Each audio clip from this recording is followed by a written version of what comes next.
Okay, I'm pretty sure they're just making up characters at this point. So in my recent discussion videos about obscure Pokemon characters that has mostly been fueled by their appearance in the trading card game, there are a handful from throughout the franchise that I would definitely love to talk about, though there isn't really enough content for an entire video about each of them, so let me just go ahead and wrap everybody up together in one big video. And the ones I'm specifically talking about are individual named characters who appear in the video games, do not have a prominent role in the story, meaning that you could easily miss them if you don't go out of your way, and finally have never appeared in the anime. I know those are sorta loose criteria, but honestly this video is all vibes based anyway, though generally I'm talking about characters similar to Copycat. The difference being that she had so many appearances they warranted their own video. So why not go ahead and start things off with a character I saw somebody post about online but I forgot to save the tweet, that being Felicity. She is a Generation 4 character who appeared in the artwork of Felicity's drawing, and as you would expect, she is the one who runs the Pokemon Lottery in Jubilife TV. The lottery system is an interesting prize drawing feature that we have in many video games, but this was just about the first time the character running it had a name and a unique design.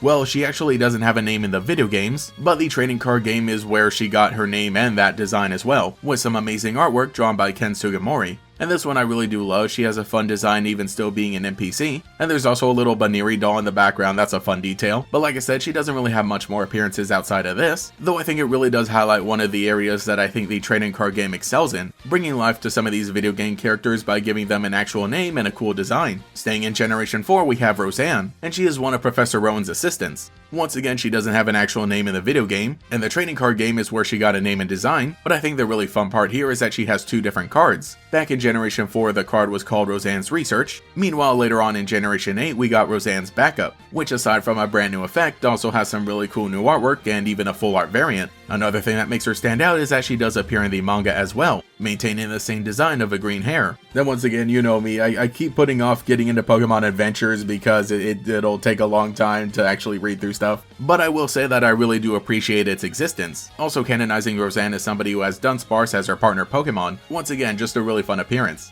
Now we move on to Daisy Oak. And look, I know what you'll say, she doesn't count as an obscure character because she is Blue's sister and Professor Oak's granddaughter, and has had so many different appearances throughout the manga, but when it comes down to it, she is still a side character that you do not need to interact with, and she has never really had any official artwork like some of the other characters we've met. It wasn't until very recently in the trading card game that we got to see her represented in this Pokemon style, and not only in a regular card but also in amazing full art. This is a design adapting what we saw in Fire Red and Leaf Green in the Fame Checker, but I really do like this representation of her because it does tie it all together. She has the same hair and eye color as Blue, though she wears green to kind of make her part of a Pallet Town trio alongside Red and Blue, even though, you know, technically we do have Leaf and Green, but neither of them really wore green very prominently. But anyway, I do also love how Daisy's hair is drawn. With it being longer, it is actually very reminiscent of both Samson Oak and Grand Oak. So I'm just really happy that we got to see another appearance of her pretty recently. Okay, I'm gonna be honest, those were the three main characters I wanted to talk about today, so I'll just very quickly give a shout out to a bunch of the PC Manager characters. Aside from Bill, the developer of a PC storage system who we meet in the very first game,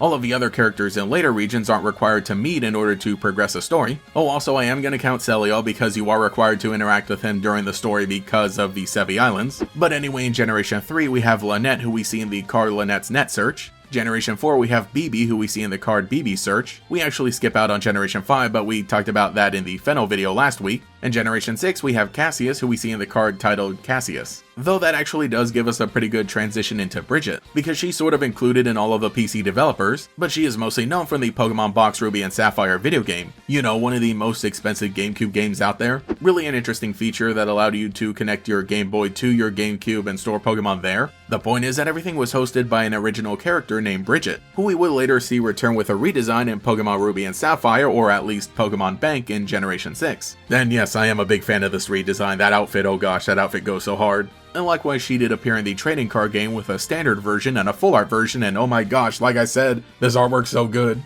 Genuinely one of the peak obscure Pokemon characters out there. I know that somebody might mention like Ball Guy or Dan, who got their own cards during the Sword and Shield era, but Ball Guy has gotten so many different appearances even in Pokemon Masters, and Dan did actually have a voice in the anime. Also, he does generally fall into the Gym Guide class, which is their own thing. But finally, maybe the last character I'll talk about are the Glitterati, those being Billy and Onair. Get it? Their names are supposed to sound like billionaire. These are two really rich characters, and you might think that I'm a bit weird for calling them obscure. Then honestly, I'm only including them because I noticed them when I was scrolling through all the different supporter cards. But they did appear in the trading card game and were in the recent video games and have not made it to the anime just yet. But you may remember them because they appeared pretty recently, and there were a good amount of conspiracy theories about who they might be related to for some reason. But point is that yeah, they're really funny, really goofy, and I think that's a pretty good place to end it for now. I will say that the trading card game has so many other obscure little characters that we can bring up, but the ones created specifically for the trading card game, there are just so many, and they don't really have many connections to anything outside of that, because they don't really appear in the anime or the video games or anywhere else. But I will say that some of them do have some interesting connected lore that we can discuss later. But for now, let me know what you think in the comments below. Which of these obscure characters are some of your favorites? And what characters of the video games would you like to see adapted into the trading card game as well? If you enjoyed watching, remember to leave a like, subscribe, and hype up the video. But for now, I better get back to creating a bunch of other videos to make sure that I don't get forgotten eventually.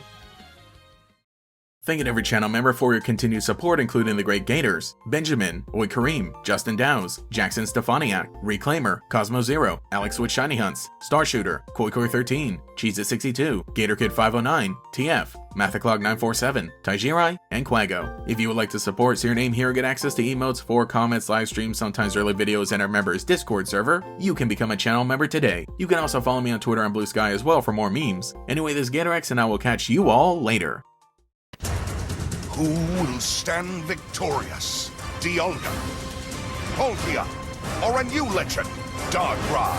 Pokemon Trading Card Game Diamond and Pearl. Great encounters. In stores now. Each booster pack of 10 cards sold separately.